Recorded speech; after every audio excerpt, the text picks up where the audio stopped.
Hi, I'm Phil. I am the host for the Zero to OpenClaw workshop that you have signed up for.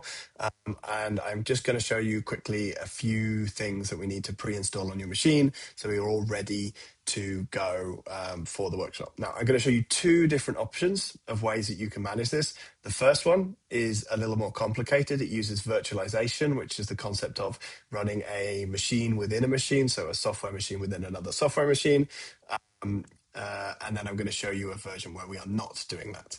The benefit of doing the virtualization is we are containing the OpenClaw agent within an environment that we can control much better than our own desktop. If we do the second way, it is much easier, but it does mean that the agent is going to have access to anything that you have access to on your computer, which is maybe not advisable for the first way that we start doing this. It's not super risky, but it does have some inherent challenges that it brings. So my recommendation would be to try and do the first virtualized way. If not, you can do the second way, and that will get you ready for the workshop. But try the first. If it isn't working, then do the second.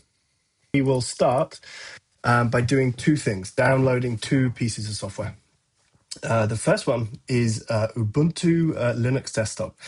Sounds scary, but it really isn't. It is just a open source sort of operating system, very similar to how Windows and Mac OS work. This has been around for a very long time. Lots of very smart people have built this over time. So you want to go to the Ubuntu website, go to Ubuntu OS, Ubuntu Desktop, and then to download the Ubuntu desktop thing. We're going to use the most recent version for this, 25.10. Depending on the machine you've got, you will either want the AMD 64-bit architecture or the ARM 24-bit. If you have an MX Apple laptop, you want the ARM 64-bit one, so that's probably going to be most people. If you're still on an Intel chip, then you're going to want to download the Intel or AMD 64-bit architecture version of Ubuntu Desktop. The other piece of software is a virtualization software, a software to allow you to run virtual machines on your Mac. It's called UTM. You just go to the UTM website, and you can just download the UTM software there. Just simple as downloading a simple app. You can also download it from the Mac store, but for this demo, we're going to just download it from the website. Now, it'll take a little bit of time, especially to download the Ubuntu image. It's a quite a large image, so we'll come back to it when they're finished. Okay, they're finished. So if you install UTM, just drag it into your applications, and then start the application. You'll be presented with this little desktop, and we're going to create a new virtual machine, clicking on the plus icon. Yeah, so we click virtualize. And we're going to pick Linux because that's the type of operating system we're going to run. You want to set a memory limit. You don't want to give up too much of your desktop, but between 4 and 8 gigabytes is good. If you don't have so many, if you've only got like 8 or 16 gigabytes, to stick around 4. If not, you can give it a bit more. And then we're going to select CPU cores. You could leave it at the default, but I'm going to select 4 because I know that I have 8, so I'm giving 50% of my CPUs to this machine. So we're going to use the Apple virtualization, so select that. We're going to also enable Rosetta. You don't need to worry what that is, but it might come in useful in the future. It's just easier to install it rather than not. And then we're going to select that Ubuntu image that we downloaded. So wherever you downloaded that to, just select that ISO image, and then open, and we will continue. You can set a storage size. The minimum size is fine, 64 gigabytes. If you've got a little less space on your hard drive, you can make it a little bit smaller. And then here you can share a directory.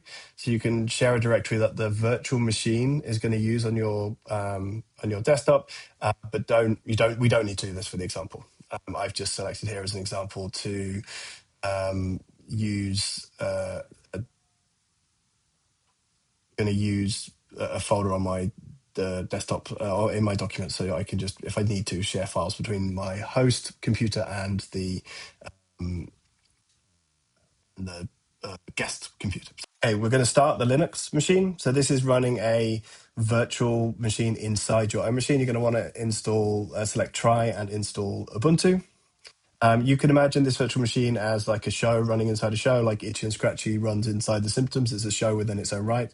This is actually a full computer that's running within your machine, but that means it's fully contained and doesn't have it removes the risks of running something on your desktop. So what we're going to do is we're going to step through the install process of this, select your language, You don't need to do any accessibility elements in here. Select your keyboard setting. I have English UK keyboard, so I select that.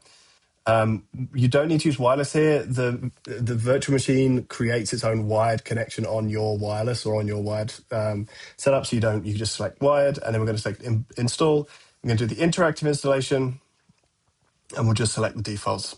We don't need any additional tools installed on the machine. We can install third-party software, graphics, and Wi-Fi. We can also download and install support for digital media formats. And then we're going to erase the disk and install Ubuntu. Don't worry, this is all self-contained. You can encrypt it if you want, but we're not going to do so for this example. Now we're going to set up an account. This is the account that your OpenClaw agent is going to use. So you can set it up in your own name or call it anything. My agents are called Gary, so I set it up as Gary and Gary's computer. And then you can set a password that you'll need to log into the machine when we get to that point. So something that you're gonna remember.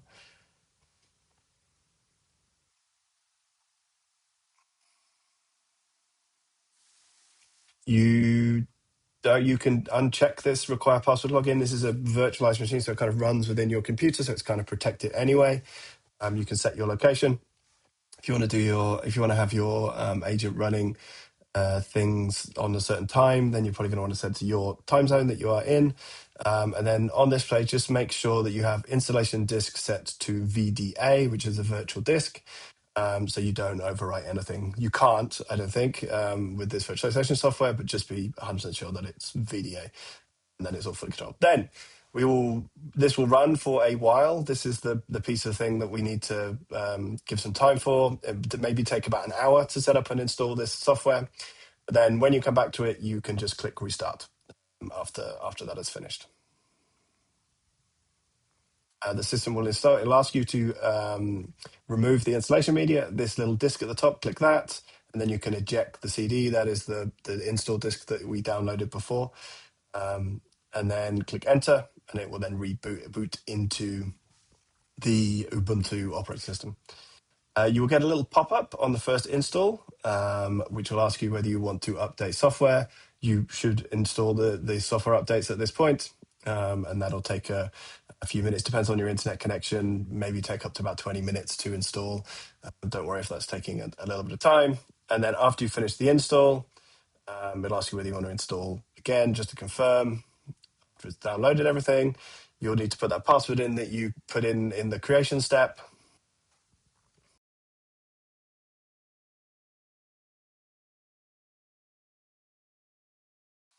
And then you'll need to restart the computer again once the virtual computer, not your main computer, once that is finished.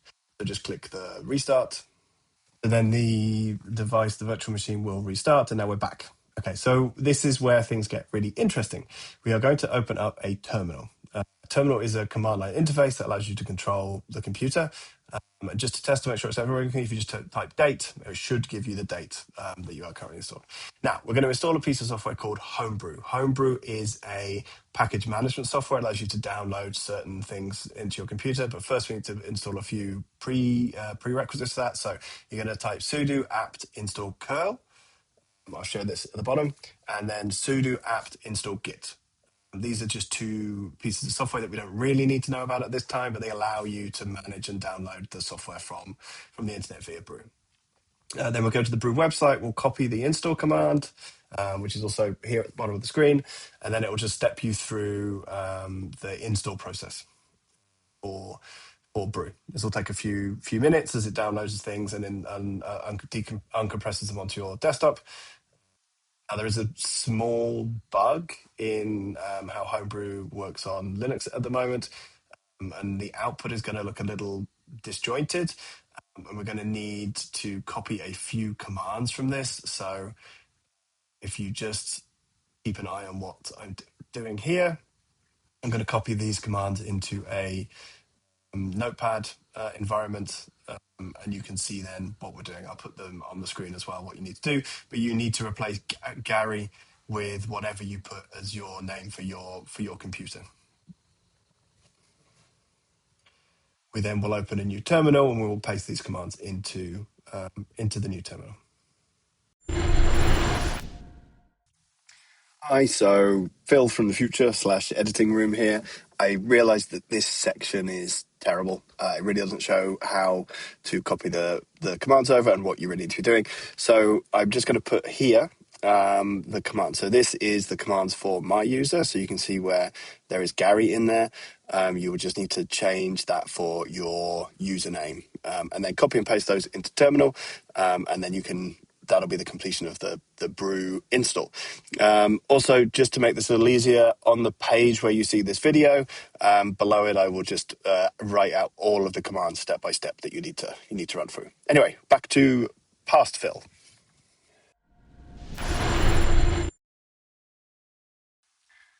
Once we've finished installing Brew, the first thing that we will install with Brew is Node.js, which is a programming language.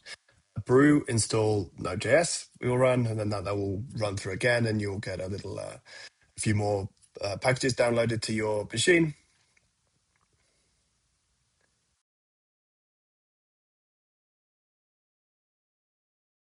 Once that is completed, just type npm space minus minus version, and then that should return you a number. And if you get a number at that point, then we are ready for the workshop on Tuesday. I said there was two ways to do this, the safe way and the less safe way. And the less safe way that might be a little easier for some people, but you just have to consider that the agent is going to have access to anything that is running on your desktop, is to just run the Mac terminal within your computer and install OpenClaw that way. So to do that, we go into your applications, go into utilities, we open an application that is simply called Terminal. This is the same CLI type terminal that we're using under Linux in the virtualized example. What we want to do here, we'll probably be using this a lot, so you would maybe keep that in your dock.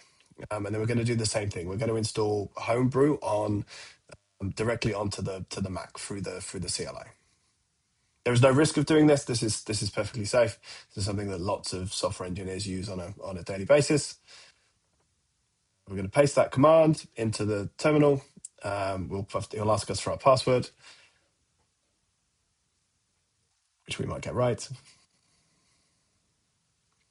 Click enter, and then it will install Homebrew onto your machine. This will take, again, a little while. It's downloading quite a lot of software. It'll want to download some Xcode command line tools, which you don't need to know what they are, but it's just quite a large package that it is downloading.